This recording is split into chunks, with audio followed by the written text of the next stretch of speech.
आज की क्लास में हम लोग पढ़ेंगे लेंस की क्षमता के बारे में। इसे हम इंग्लिश में पावर ऑफ लेंस कहते हैं। इसका परिभाषा लिखेंगे, किसी लेंस द्वारा प्रकाश की किरणों को अभिसरण या अपसरण करने की क्षमता को उस लेंस की क्षमता कहते हैं। तो अभिसरण का अर्थ होता है किरणों को एक जगह केंद्रित कर देना और अपसरण का अर्थ होता है किरणों को फैला देना। आप जानते हैं कि उत्तल लेंस किरणों को एक जगह अभिसरित कर देता है, इस कारण उत्तल लेंस को अभिसारी लेंस कहते हैं। और अवतल लेंस किरणों को फैला देता है, इस कारण अवतल लेंस को अपसारी लेंस भी कहते हैं। इसे ही अभिसरण या अपसरण करने की क्षमता को उस लेंस की क्षमता कहते हैं। इसे P से दर्शाते हैं। तो अभिसरण और अपसरण करने की क्षमता क्या होती है, आइए एक फिगर के द्वारा देखते हैं। इस फिगर में देख सकते हैं हमने दो उत्तल लेंस बनाया है। एक उत्तल लेंस थोड़ा मोटा है और दूसरा उत्तल लेंस थोड़ा पतला है। तो मोटे लेंस की फोकस दूरी कम होती है। आप देख सकते हैं जब समानांतर किरणें आती है तो लेंस से अपवर्तन के बाद मुख्य अक्ष को एक बिंदु F पर प्रतिच्छेद करती है। यही बिंदु इस लेंस का मुख्य फोकस कहलाता है और इस लेंस के प्रकाश केंद्र और फोकस के बीच की दूरी को फोकस दूरी कहते हैं। तो जब लेंस मोटा रहेगा तो किरणें इस लेंस से बहुत समीप में प्रतिच्छेद करेगी। उस समय इस लेंस की फोकस दूरी बहुत कम होगी, 2 सेंटीमीटर। यदि यही पतला लेंस रहेगा तो उस समय समानांतर आती हुई किरणें इस लेंस से अधिक दूरी पर प्रतिच्छेद करेगी मुख्य अक्ष को। तो इस स्थिति में इस पतले लेंस का मुख्य दूरी पर बनता है। इस कारण इस लेंस की फोकस दूरी भी बढ़ जाती है। ये किरणें तो सीधी जानी चाहिए, लेकिन ये लेंस अधिक कोण पर इन किरणों को मोड़ दे रहा है। वहीं ये लेंस इन किरणों को कम कोण पर इन्हें अभिसरित कर रहा है। तो इन दोनों लेंस में किरणों को अभिसरण करने की क्षमता भी अलग अलग है। इस फिगर में हम देख रहे हैं कि दो अवतल लेंस हैं। तो हम जानते हैं अवतल लेंस को अपसारी लेंस भी कहते हैं, इसलिए क्योंकि ये समानांतर आती हुई किरणों को फैला देता है, अपसारित कर देता है, इसलिए इसे अपसारी लेंस भी कहते हैं। तो मुख्य अक्ष के समानांतर आती हुई किरणें इस लेंस से अपवर्तन के बाद जिस बिंदु से आती हुई प्रतीत होती है, यही बिंदु इस अवतल लेंस का फोकस कहलाता है। पहला फिगर में जब ये अवतल लेंस ज़्यादा मोटा है उस समय इस लेंस का फोकस बहुत समीप है। दूसरी स्थिति में जब ये पतला लेंस है उस समय इसका फोकस लेंस से बहुत दूरी पर स्थित है। तो पहली स्थिति में हम कहेंगे कि इस लेंस की फोकस दूरी F और प्रकाश केंद्र O के बीच की दूरी है 2 सेंटीमीटर, अर्थात इस लेंस की फोकस दूरी कम है। और दूसरे फिगर में फोकस दूरी इस लेंस के प्रकाश केंद्र से लगभग 3 सेंटीमीटर की दूरी पर है। तो इसलिए हम कहेंगे कि इस अवतल लेंस की फोकस दूरी अधिक है। तो दोनों फिगर में आप देख सकते हैं कि किरणों को अपसारी करने की क्षमता भी अलग अलग है।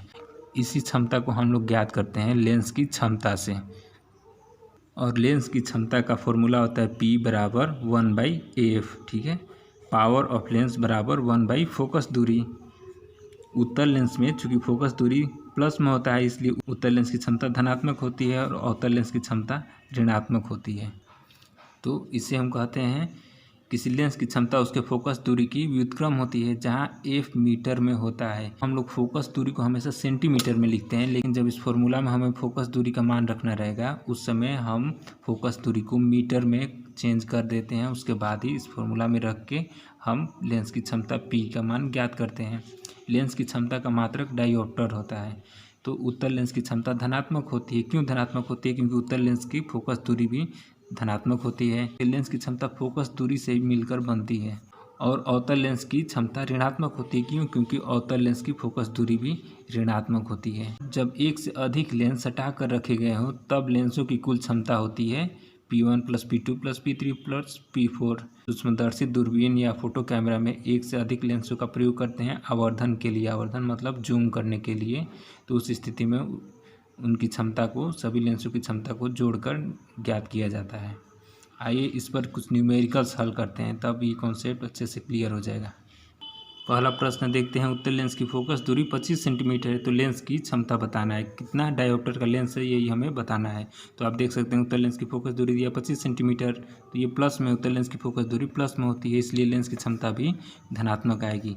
यहाँ फोकस दूरी सेंटीमीटर में है तो हम इसे मीटर में चेंज करेंगे, उसके बाद भी P बराबर 1/F के फॉर्मूला में रखेंगे। तो सेंटीमीटर को मीटर में चेंज करने के लिए हम 100 से भाग देते हैं, तो ये हो जाएगा 1/4 मीटर। तो अब हम इसी फोकस दूरी F बराबर 1/4 मीटर को हम P बराबर 1/F के फॉर्मूला में रखेंगे। P बराबर 1/4, तो ये हो जाएगा P बराबर 4 ऊपर के साथ गुणा में हो जाएगा तो क्या हो जाएगा 4। इसलिए लेंस की क्षमता या लेंस की शक्ति बराबर 4 डायोप्टर। यहाँ लेंस की क्षमता 4 मीटर में है, क्योंकि हमने फोकस दूरी को मीटर में चेंज करके ही 1/f में रखा था।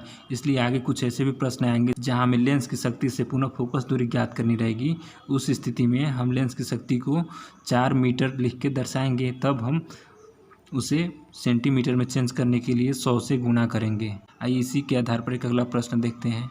प्रश्न में दिया है कोई डॉक्टर +1.5 डायोप्टर की क्षमता का एक लेंस निर्धारित करता है, तो लेंस की फोकस दूरी बताना है, f बताना है तथा निर्धारित करे कि लेंस अभिसारी है या अपसारी। अभी हमने पढ़ा कि यदि लेंस की क्षमता धनात्मक होती है तो वह एक उत्तल लेंस होता है, अर्थात यह एक अभिसारी लेंस है, और यदि ये माइनस में होता तब हम कहते हैं कि ये एक अवतल लेंस है जो अपसारी लेंस होता है।